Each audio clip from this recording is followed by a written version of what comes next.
Ouais, donc bonjour à tous, une nouvelle vidéo.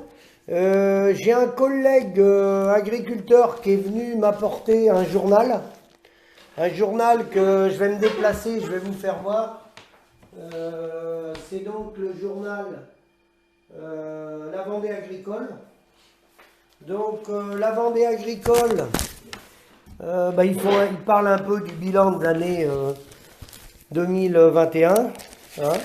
Et après, nous, ce qu'on voulait vous parler, c'est de la production du lapin. Parce qu'il parle de la production du lapin. Donc, on va vous lire, je vais donner la parole à Laurent après.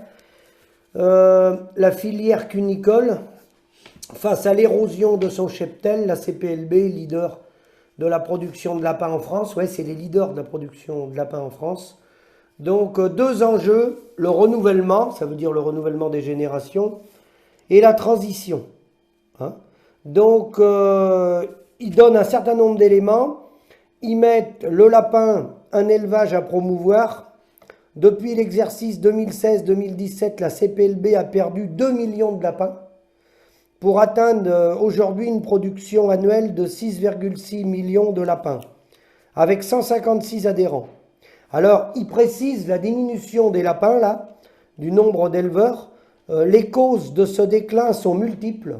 Et il précise épisode sanitaire, en premier, plan de cessation en 2016 et mauvaise rentabilité, à laquelle s'ajoute un afflux de départ en retraite.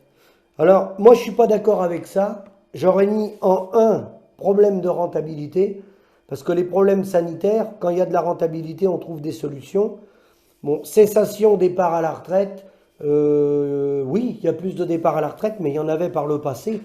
S'il y a la rentabilité, dans les autres métiers, les gens, ils sont remplacés quand il y a la rentabilité. Donc ensuite, dans l'article, il y a un responsable, plusieurs responsables du groupement qui s'expriment et qui disent que face à la hausse des matières premières, eux, ils ont mis en place un mécanisme qui couvre la hausse des matières premières et ils mettent que ça ne pose pas de problème, qu'on peut s'installer dans de bonnes conditions, car il y a une indexation qui donne 21 centimes d'euros de plus. Hein.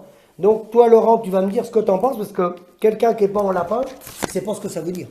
Alors l'indexation, elle a été mise en place, je crois que ça a été mis en place en 2018 ou un truc comme ça, ou 19, n'importe.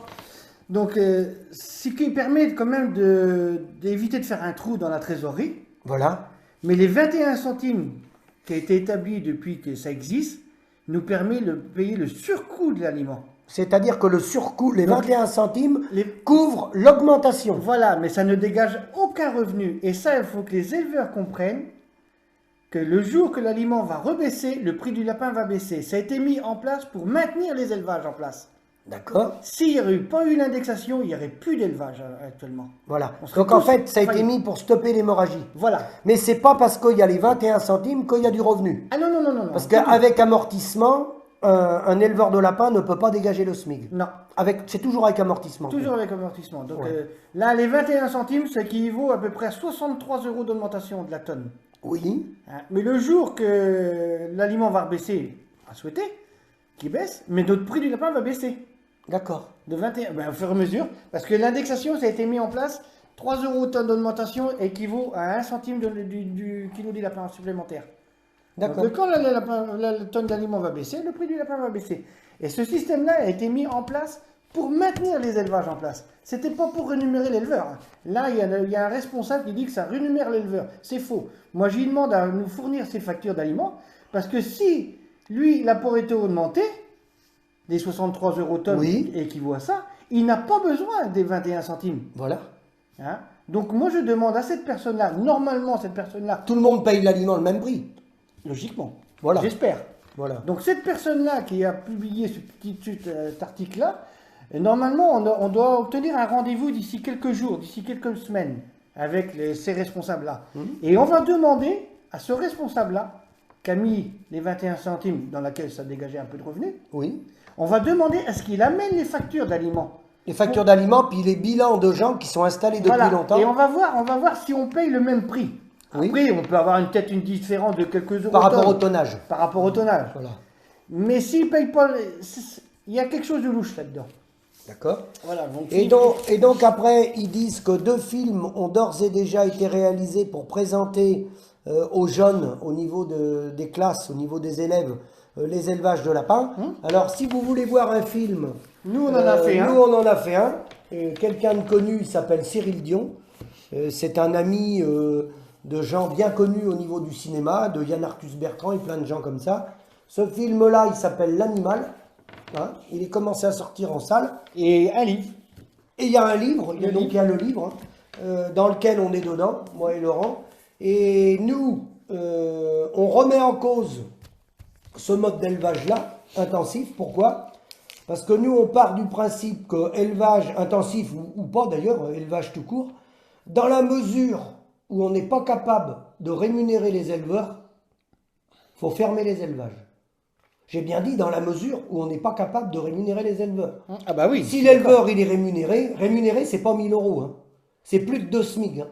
Parce que là, les rémunérations qu'il y a en lapin ne permettent pas de se faire remplacer. C'est-à-dire que les gens ne dégagent même pas un SMIC. Hein. Donc s'ils tombent malades, il faut se débrouiller avec les moyens du bord, avec un copain, avec la famille, parce qu'il n'y a pas les moyens même de se faire remplacer pour se faire opérer. Donc, dans des conditions comme ça, nous, on n'est pas contre l'élevage, attention, mais on préconise la fermeture des élevages dans la mesure où on ne peut pas faire vivre une personne ou 2 personnes. Du moment qu'on ne peut pas faire vivre la famille, je ne vois pas l'intérêt de continuer à tenir à bout de bras des élevages, sachant que c'est subventionné. Alors, je vois dans l'article qui parle d'apporter des aides pour installer des jeunes. Il n'y a pas besoin d'aide. Ah ben non. Un maçon, il s'installe, il n'a pas d'aide. Un plâtrier, il s'installe, il ne va pas demander des aides à la commune ou au conseil général. Il vit de son métier. Il fait ses factures. Voilà. Donc, c'est un modèle bancal qui exploite les gens depuis des années et des années. Donc, il faut surtout bien alerter les jeunes qui ne tombent pas dans le panneau. Parce que le problème, c'est qu'une fois que vous avez investi dans des productions comme ça, 200 000 à 300 000 euros ou 1 million d'euros, vous ne pouvez plus faire marche arrière. Voilà. Le problème, il est là. C'est qu'à un moment donné, vous croyez en votre projet, ils vous font miroiter des chiffres, et une fois que vous avez investi, là, vous êtes coincé. Et le bâtiment, vous ne pouvez pas le revendre. Il faut essayer de piéger quelqu'un d'autre après. Parce que le bâtiment, il ne vaut rien. Il est sur votre terrain, il est en pleine campagne, il ne vaut rien. Ce n'est pas comme une maison d'habitation. Si vous voulez changer de région, vous revendez votre maison. Mais là, un bâtiment d'élevage, ça ne vaut rien. Absolument rien. D'autant plus ça vaut rien, c'est qu'il n'y a pas de rentabilité. Quand il y a de la rentabilité, ça vaut quelque chose. Mais quand il n'y a pas de rentabilité, ça vaut 0. Donc, Laurent. Donc moi, j'ai une autre chose à dire. Donc, tous les jeunes qui veulent s'installer en lapin, il n'y a aucun souci, vous pouvez le faire. Aucun souci. Mais venez nous contacter avant, venez contacter le SAMU social, parce que voilà ce qui vous attend. Là, depuis 3 mois, c'est les dossiers d'agriculteurs en difficulté qui nous ont appelés. Alors, faites attention les jeunes, contactez-nous, achetez le livre, ou allez voir le film, et tout y est expliqué. Voilà, alors, il y a beaucoup de jeunes qui nous contactent, effectivement, hein, on a trop de boulot d'ailleurs, mais alors certains sont installés, ils ont vu qu'ils s'étaient fait piéger, en lapin ou en poulet. En tout, hein, de toute manière. En tout. Même en lait. Ils se sont fait piéger. Souvent, ils s'en aperçoivent quand même les 5 premières années maintenant. Hein. Et puis d'autres ne sont pas installés. Ils sont pour s'installer. Alors nous, voilà, on les rencontre, hein, on a des nutritionnistes pour les conseiller. On les conseille d'aller dans des projets, mais de ne pas investir 1 million d'euros surtout. De y aller par étapes, d'aller vers des modèles avec le plus d'autonomie possible, et surtout pas écouter ce qu'on leur a vendu, parce que souvent on leur a vendu des projets pour investir, monter des trucs gigantesques. Et une fois qu'ils ont signé, une fois que c'est investi, après c'est fini. Hein. Le gars qui a vendu le matériel et le robot, lui il n'est plus là. Lui il a vendu. Hein. Alors après, ce qui se passe, vous verrez ça partout, dans tous les départements, quand après ça ne fonctionne plus, d'abord le gars il a honte, il ne veut pas le dire, bon, il y a une certaine pudeur, et puis après ils vont dire que c'est de sa faute. Ils vont dire qu'il n'était pas bon techniquement, ils vont dire que c'est de la faute à sa femme, ils vont dire qu'il ne produit pas assez, il ne sort pas assez de kilos IA par lapin. Ils vont trouver des arguments, dans d'autres endroits ils vont dire il a des terres séchantes, il faut qu'il monte l'irrigation. Ils vont trouver ils vont trouver un tas de paramètres pour ne pas dire que l'étude, elle était fausse. En fait, les études, elles sont fausses. La preuve, regardez ce qu'on a, 33 mois. Donc, attention, attention, attention. Parce qu'une fois que vous avez investi, il est trop tard. Alors nous, pas tout, on est à peine prêt là, mais dans les mois à venir, on va mettre des comptabilités en ligne. Je vais les mettre sur ma chaîne, de poulet, de lait, de tout ça. Des gens qui acceptent de donner leur comptabilité avec le tampon du centre de gestion en dessous. Et on va vous dire, voilà la réalité des choses. Voilà le chiffre. Parce qu'il y en a qui font des vidéos, hein, qui sont financés par l'industrie du matériel derrière, soit des tracteurs, des robots, ou toute la clique qui est derrière, qui sont là pour vendre, hein, pour faire tourner leur petit business, mais ils ne sortent pas les comptabilités. Nous, on va mettre les comptabilités en ligne. D'éleveurs, avec le résultat. Et des gens qui ont du recul, de tout. Des gens qui sont installés depuis 40 ans. Hein. Et là, vous allez voir ce que gagne un agriculteur. Hein. Et là, vous allez voir que ce n'est pas du vent. Parce que les autres, c'est du vent.